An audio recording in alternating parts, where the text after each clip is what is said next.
I've often wondered, why aren't we encouraging African women to consider the adoption option more? Why is it that we're also so fixated on having our own children and not bring, children yes, who help need other poor children to adopt them.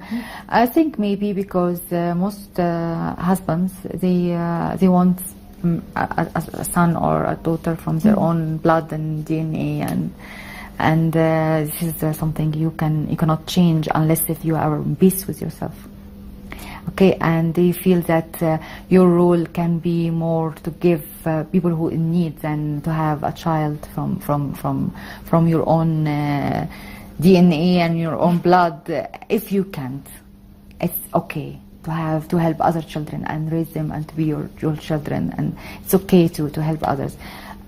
I cannot advise or address this very much because it's different from person to person. You cannot really you're an African woman, and access to education for the girl child in Africa is still a problem. What can we do to get more girls educated and to embrace science, technology, engineering, and maths? And that's also a cause that's close to your heart. Yes, it's very much so, because I'm also a pharmacist, so I know how this is difficult, because we are fixated, or our families, to art and things, which is okay. But if you are really having a talent or an inclination to science and technology and engineering and mathematics, the family should not discourage you and encourage the sons and the brothers to do it only. So how we do that is by inspiring them. We use a lot of programs to bring the researchers and scientists, women who are successful, to talk to the younger girls and encourage them, tell them what is the challenges they face and how they resolve it. We also discuss with them in many platforms what they need to change that, how can we encourage them, what is the challenges they face, and it's of course different from standard to the other.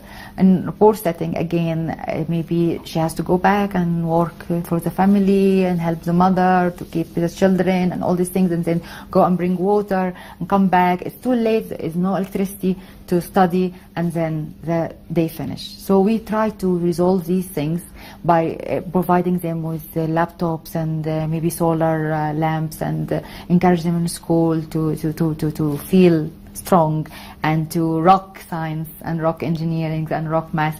We have a lot of messages, aspirational messages on the wall for them, and we also speak to their colleagues even if it's mixed school, and we try to tell them to encourage your colleagues, girls, and to go for STEM. Social investments are more than simple acts of kindness or political benefaction. They are good for business. They're good for business. My question is, if companies know that these are good for business, why aren't more companies doing it? It's very difficult. It is very difficult to find the right program, the flawless implementation, and with a cost-effective way and sustainability. Most companies do donation programs, so they donate some money, and this is not the way to do it. Of course, when you don't have an eye and a supervision on how the program implementation, the money disappears everywhere. So they end up to the main cause or the beneficiary very little percentage of what you already give. So that's why companies don't do it anymore, or do it and you never hear about it, because the money goes and the donation goes without. But if you have the expert, and it needs different set of skills, you need to have. So what are the key elements of corporate social responsibility that ensure profitability and tangible impact? I think it has to be very much aligned with the business objectives and very much integrated with the business strategy. So if you are, for example, specialized in diabetes and hypertension, you do things in that demand. If you are specialized in cars like Ford or BMW, you do things about environmental footprint, carbon footprint, things in very much into your stakeholders. You understand what you're doing very much, and it will build your name and leadership in your field. So encourage the shareholders to continue giving and sustain it. And it will be easy for you to implement it yourself because you understand that you don't need to give donation here and there and you don't know what's happening around you. So I think the choice, the selection of the program, which is very integrated with your business strategy and objectives, plus selecting the right local stakeholders who can support you and have the passion and have the buy-in and chip in to do it properly with you. So you have to know how to speak about what you're doing with passion, so they get infected and have the same passion and help you. And secondly is how to select the right team with the right set of skills to implement it, because after all this and you implement it incorrect, you lose the whole trust and credibility, and no one wants to associate with you, and you lose the main reason why you're doing this is to help people, and also in the same time to build the image and the reputation of the company and the people you're working for, so to be a good citizen. You know, you are Chief Social Officer of Merck, so this is part of your job. But I have seen your dedication, I have seen your empathy.